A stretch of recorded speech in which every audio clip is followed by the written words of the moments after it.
आउज़ुबिल्लाहिमिनश्शैतानिर्रजीम बिस्मिल्लाहिर्रहमानिर्रहीम। आप लोग देख रहे हैं यूट्यूब चैनल बायोलॉजी ब्रेकडाउन। आज हम फर्स्ट ईयर के यूनिट नंबर 2 का जो टॉपिक पढ़ेंगे वो है properties and rules of disaccharide. Disaccharide के हमने रूल्स पढ़ने हैं, यानी उनके फंक्शन पढ़ने हैं और उनकी प्रॉपर्टीज़ के बारे में पढ़ना है। सबसे पहले हम देखते हैं कि डाइसेक्राइड्स होते किस तरह के हैं। मोनोसेक्राइड्स मॉलिक्यूल, जिनके बारे में हम डिटेल में स्टडी कर चुके हैं। मोनोसेक्राइड्स मॉलिक्यूल जब कंबाइन होते हैं तो वो डाइसेक्राइड्स बनाते हैं और इसे ओलिगोसेक्राइड्स भी कहते हैं हम। डाइसेक्राइड्स जो है, अगर हम उसको मोनोसेक्राइड से कंपेयर करें तो वो मोनोसेक्राइड की बनिस्बत कम स्वीट होते हैं, कम मीठे होते हैं और कम सॉल्युबल होते हैं पानी के अंदर। और अगर इन्हें हाइड्रोलाइज्ड किया जाता है, यानी वाटर के अंदर डिज़ोल्व किया जाता है, तो ये अपने अपने मॉलिक्यूल्स में यानी मोनोसेक्राइड्स के अंदर डिवाइड हो जाते हैं और मोनोसेक्राइड्स मिलते हैं उससे।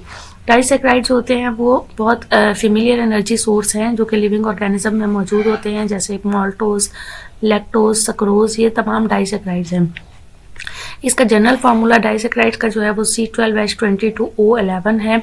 और कुछ कॉमन डाइसेक्राइड्स जिनके बारे में हम स्टडी करेंगे, जिनमें सक्रोज है। सक्रोज जो है वो कॉमनली नोन एज, जिसको हम शुगर केन भी कहते हैं, ये ज़्यादातर यूज़ होता है स्वीटनर के तौर पर घरों में और स्वीट डिशेस में भी इस्तेमाल होता है।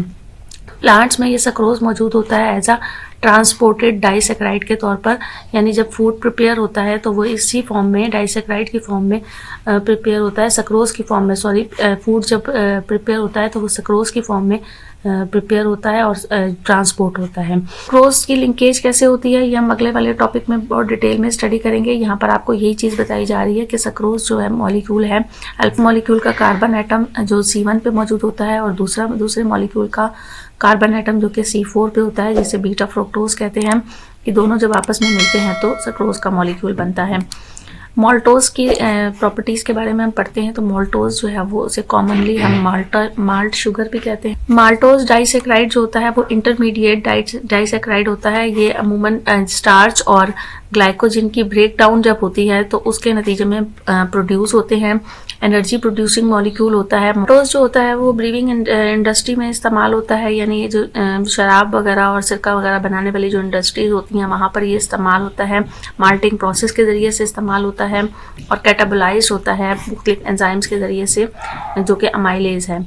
Maltose is generally found in germinating seed. Maltose आमतौर पर जो है वो जर्मिनेटिंग सीड के अंदर आपको मिलता है। स्प्राउटिंग पोटैटोज में मिलता है, जब पोटैटो स्प्राउट हो रहे होते हैं, और ये एक्ट करता है एनर्जी सोर्स के तौर पर, यानी ग्रोथ के लिए जो है वो एक्ट कर रहा होता है और यंग सीडलिंग की डेवलपमेंट करता है। लैक्टोज को अमूमन मिल्क शुगर भी कहा जाता है और ये आमतौर पर मैमल्स के मिल्क में मौजूद होता है। इसका जो रेशो होता है लैक्टोज का मुख्तलिफ मैमल्स के अंदर मुख्तलिफ होता है, यानी वेरिएबल्स होता है। 3 से 4% जो है वो गॉट मिल्क में मौजूद होता है, 4 से 6%, 4 to 6% जो है वो काउ मिल्क में मौजूद होता है और 5 to 8% ह्यूमन मिल्क में मौजूद होता है। It is also produce by the product during cheese production processes. इसके अलावा ये जो प्रोडक्ट चीज़ की प्रोडक्ट है या चीज़ की प्रोडक्शन है उसके प्रोसेस में भी इस्तेमाल किया जाता है। लैक्टोज आमतौर पर डायरेक्ट एनर्जी सोर्स के तौर पर बच्चों को जो है वो दिया जाता है और सबस्ट्रेट के तौर पर काम करता है, यानी इसकी सिंथेसिस जो होती है मुख्तलिफ मैक्रो बायोमोलिक्यूल्स के ज़रिए से होती है, जो कि बहुत सारे नर्वस सिस्टम के अंदर और इम्यूनोलॉजिकल प्रोसेसेस में इस्तेमाल होता है। जो हमारा टॉपिक है वो है ग्लाइकोसिटिक बॉन्ड एंड डाइसेक्राइड। ये बहुत इंपॉर्टेंट टॉपिक है। डाइसेक्राइड के अंदर जो ग्लाइकोसिटिक बॉन्ड बनते हैं, यानी जब दो मोनोसेक्राइड्स के मॉलिक्यूल आपस में मिलते हैं और बॉन्डिंग करते हैं तो वो किस तरीके से बॉन्डिंग होती है। बेसिकली जो रिंग चेन हेक्सोस या जो रिंग शेप में जो पेंटोज शुगर मौजूद होती है, शुगर के मॉलिक्यूल जो मौजूद होते हैं, वो जब आपस में अटैच होते हैं तो उसे जो है वो हम ग्लाइकोसाइड कहते हैं। और कोवेलेंट, और ये किस तरीके से अटैच होते हैं, इनके दरमियान में कोवेलेंट केमिकल बॉन्ड बनता है 2 ग्लाइकोसाइड्स के दरमियान में, और ये आपस में एक दूसरे को ज्वाइन करके रखता है ये बॉन्ड, उसे हम ग्लाइकोसिटिक बॉन्ड कहते हैं। और ग्लाइकोसिटिक बॉन्डिंग की फॉर्मेशन जो होती है वो किस तरह से होती है, जो हाइड्रोजन ग्रुप होता है एक रिंग शुगर का, वो दूसरे रिंग शुगर के OH ग्रुप के साथ रिएक्ट करता है और इस तरह से उन दोनों के दरमियान में जो है वो बॉन्डिंग हो जाती है और इस बॉन्डिंग के नतीजे में एक वाटर मॉलिक्यूल जो है वो रिलीज हो जाता है। Glycosidic linkage is present in disaccharides, oligosaccharides and polysaccharides.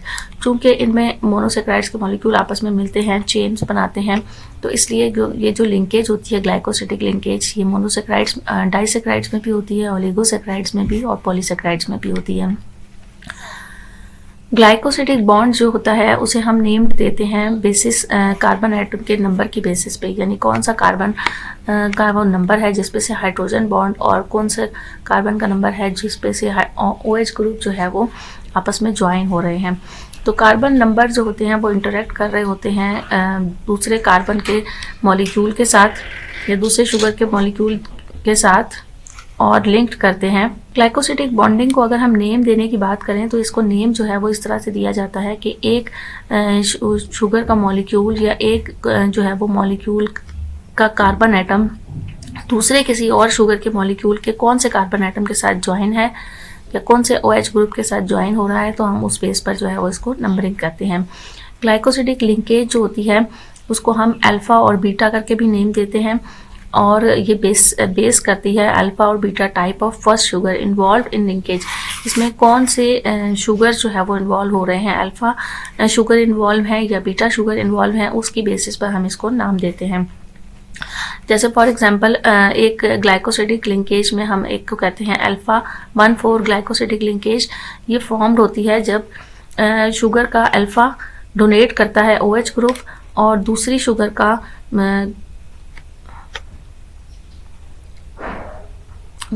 का भी अल्फा ग्रुप जो है वो डोनेट करता है H ग्रुप। तो इन दोनों के दरमियान में जो लिंकेज होती है उसको फिर हम अल्फा 1,4 ग्लाइकोसिडिक लिंकेज कहते हैं। हम केमिकली देखते हैं कि किस तरह से उनके दरमियान में रिएक्शन होता है। सबसे पहले हम सक्रोज की एग्जांपल लेते हैं कि ग्लाइकोसिडिक लिंकेज इन सक्रोज में कैसे ग्लाइकोसिडिक लिंकेज होती है। सक्रोज जो होता है वो फॉर्म्ड होता है condensation of alpha glucose and beta fructose के जरिए से। रिएक्शन में जो हाइड्रोक्सिल ग्रुप है C1 के ऊपर अल्फा ग्लूकोज का, वो इंटरेक्ट करता है C2 के ऊपर बीटा फ्रक्टोज का जो C2 मॉलिक्यूल है उसके ऊपर जो OH ग्रुप है उसके H के साथ, और इस तरह से वाटर मॉलिक्यूल रिलीज हो जाता है और अल्फा 1,2 ग्लाइकोसिडिक लिंकेज या अल्फा 1 और बीटा 2 ग्लाइकोसिडिक लिंकेज बनती है। इसको केमिकली हम रिएक्शन इसका किस तरीके से देख सकते हैं। ये जो मॉलिक्यूल, ये जो स्ट्रक्चर बना हुआ है, ये अल्फा ग्लूकोज का स्ट्रक्चर है और इसके C1 के ऊपर ये हाइड्रोक्सिल ग्रुप मौजूद है और ये बीटा फ्रक्टोज का मॉलिक्यूल है जिसके C2 के ऊपर ये भी हाइड्रोक्सिल ग्रुप का मॉलिक्यूल है। अब इसका C1 का OH और C2 का H ग्रुप जो है वो आपस में रिएक्शन करते हैं और इसके रिएक्शन के नतीजे में यहाँ पर जो है वो ये आपको एक लिंकेज बना हुआ नज़र आ रहा है।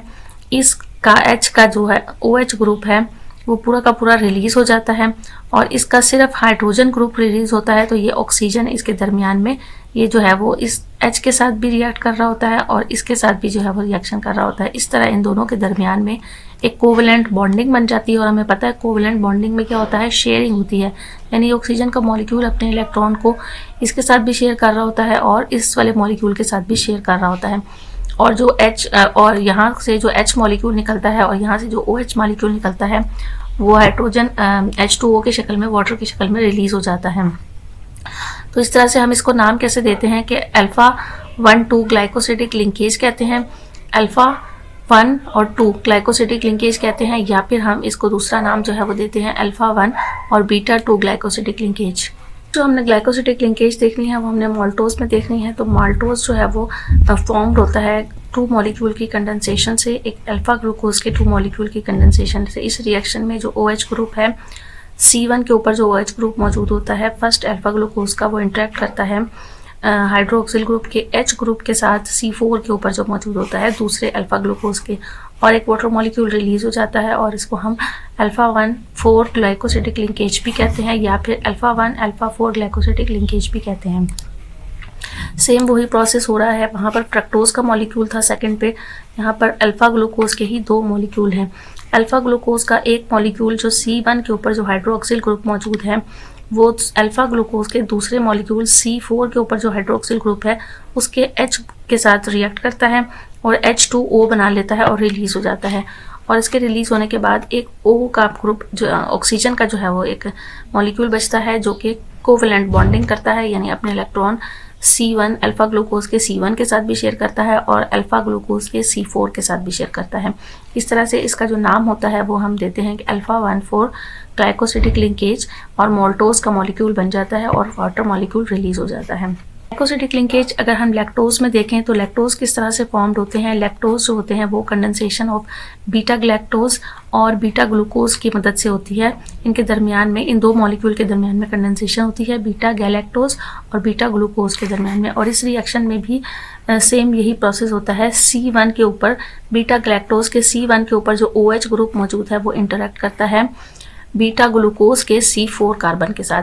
C4 कार्बन के ऊपर OH ग्रुप मौजूद होता है, इसके हाइड्रोजन के साथ रिएक्ट करता है और दोनों के दरमियान में रिएक्शन की वजह से वाटर मॉलिक्यूल बनता है और बीटा 1,4 ग्लाइकोसिडिक लिंकेज बन जाता है, या बीटा 1,4 बीटा 1 और बीटा 4 ग्लाइकोसिडिक लिंकेज इसे कहा जाता है।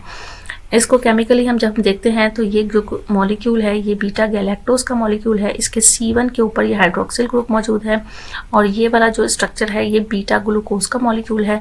इसके C4 के ऊपर जो है वो ये हाइड्रोक्सिल ग्रुप का ग्रुप मौजूद है, जिसका H ग्रुप इस OH ग्रुप के साथ रिएक्शन करता है और H2O की फॉर्म में रिलीज हो जाता है। पीछे जो है वो ये ऑक्सीजन का मॉलिक्यूल बच जाता है और ये ऑक्सीजन का मॉलिक्यूल इस बीटा गैलेक्टोज के हाइड्रोजन के साथ और बीटा ग्लूकोज के हाइड्रोजन के साथ कोवेलेंट बॉन्डिंग करता है और अपने इलेक्ट्रॉन को शेयरिंग करता है और इस तरह से दोनों के दरमियान में बीटा 1,4 ग्लाइकोसिडिक लिंकेज बन जाता है और इसके नतीजे में लैक्टोज का मॉलिक्यूल बनता है। तो ये हमारा टॉपिक था जिसमें हमने ग्लाइकोसिडिक लिंकेज के बारे में पढ़ा। उम्मीद है आपको ये अच्छे से समझ में आ गया होगा। नेक्स्ट जो टॉपिक है हमारा वो है पॉलीसेकेराइड्स। तो साथ रहिएगा इसी यूट्यूब चैनल बायोलॉजी ब्रेकडाउन पर। अपना बहुत ख्याल रखिएगा। अल्लाह हाफिज़।